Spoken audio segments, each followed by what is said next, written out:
अगर ये समझ रहे हैं कि वो भावुक होने से देश उनकी नाहिली को, उनके फेलियर को कोविड कंट्रोल करने में भूल जाएगा, तो प्रधानमंत्री देश के उन तमाम लोगों से मजाक कर रहे हैं, उन परिवार से जिन्होंने अपने बाप को खोया, अपने पति को खोया, अपने बहन को खोया, अपने दोस्तों को खोया।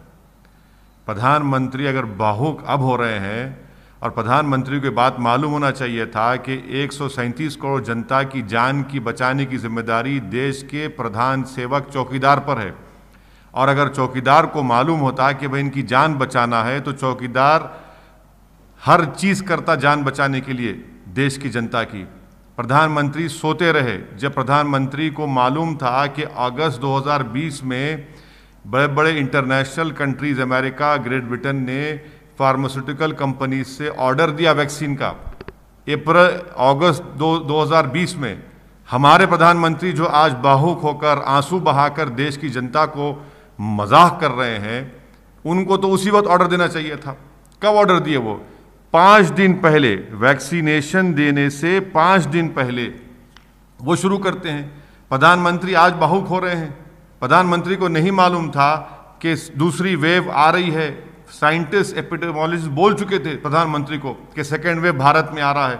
तो प्रधानमंत्री तो कैंपेन चला रहे थे कि ये प्रधानमंत्री हैं ऑप्टिक्स के, ये प्रधानमंत्री नहीं है उन रोने वाले भारत के लोगों की जिन्होंने अपने भाई बहन, पिता को, अपने पति को, अपनी पत्नी को खोया है। ये प्रधानमंत्री सफरिंग के प्राइम मिनिस्टर नहीं है, जो लोग भारत में सफर कर उनके प्राइम मिनिस्टर नहीं है। ये सिर्फ ऑप्टिक्स के, इनका इमेज खराब हुआ, लोग इन पर इल्ज़ाम लगा रहे थे, लोग इन पर तनकीद कर रहे थे, गंगा में लाशें बह रही थी, तो प्रधानमंत्री अपना इमेज बचाने के लिए आकर भावुक हो रहे हैं। प्रधानमंत्री मजाक कर रहे हैं, खुला मजाक कर रहे हैं। अगर उनको वाकई में भावुक होना था तो वो दिन रात मेहनत करते कि 137 करोड़ जनता की जान कैसे बचाई जाए। आप अंदाज़ा लगाइए कि सिर्फ 4 महीने में ऑफिशियली सरकार ये कह रही है कि 1 लाख से ज़्यादा लोग मर चुके हैं। क्या भावुक हो रहे हैं? कौन सा भावुक हो रहे हैं आप? बिल्कुल मजाक हो रहा है भारत की जनता के साथ। व्हाट्सएप कोड या फिर सरकार कह रही है कि आपको साझा। मैं मोदी सरकार को बताना चाह रहा हूं कि जब यूपीए की सरकार थी, मनमोहन सिंह प्रधानमंत्री थे, तो उस वक्त क्या प्रधानमंत्री मोदी भूल गए कि राज्यसभा में लेट श्री अरुण जेटली ने उठकर यूपीए के ये जो रेगुलेशन आज बनाए जा रहे हैं उसका 1/3 नहीं था वो, तो श्री अरुण जेटली ने उठकर कहा कि ये ओवर रेगुलेशन है, मैं इसकी मुखालिफत करता हूं।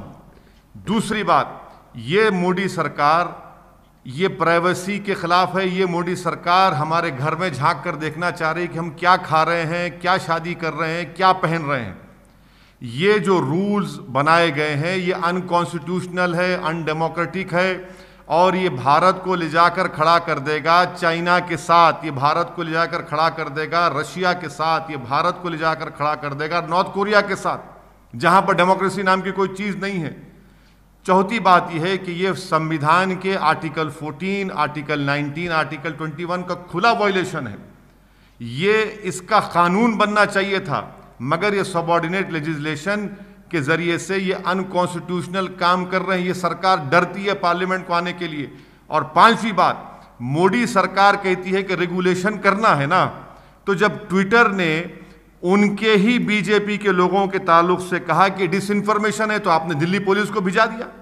यानी अगर कोई आपकी झूठ को साबित करेगा तो पुलिस को और अपनी ताकत को इस्तेमाल करेंगे, और अगर कोई सच्चाई को लिखेगा तो आप बोलेंगे, कंपनी को बोलेंगे बंद कर दो, 30 दिन के अंदर बंद कर दो।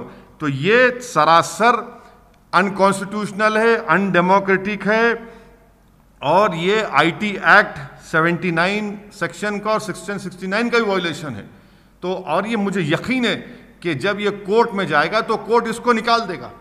इनके सरासर इनकी जिद है, इनकी ज़बरदस्ती है, इनका ये एक लोगों के प्राइवेसी को छीन लेना सर्वेलेंस के लिए कि कौन हमारे खिलाफ है, कैसे उसको रोका जाए। यानी कोई इनके खिलाफ कोई ना लिखे, कोई मोदी के खिलाफ बात ना करे, कोई बीजेपी के खिलाफ बात ना करे, सब के सब ताबेदार हो जाएं, दिल्ली के बादशाह के सामने सर झुकाकर खड़े हो जाएं। ये नहीं होगा। ये भारत की जनता ऐसे रूस के खिलाफ आवाज़ उठाएगी और मुझे यकीन है कि देश की जनता के साथ साथ कोर्ट भी जब इसको देखेगा कि कॉन्स्टिट्यूशन के खिलाफ है, आर्टिकल 14, आर्टिकल 21, आर्टिकल 19 के खिलाफ है, ये सरकार मजाक कर रही है पार्लियामेंट्री डेमोक्रेसी का कि रूल्स बना रही है जबकि इसको कानून बनाना था।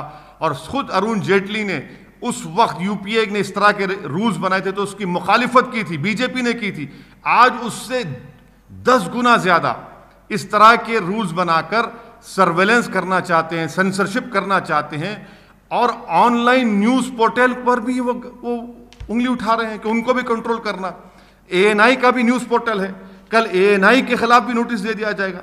तो ये सरासर जमहूरियत के डेमोक्रेसी के खिलाफ है, कॉन्स्टिट्यूशन के खिलाफ है।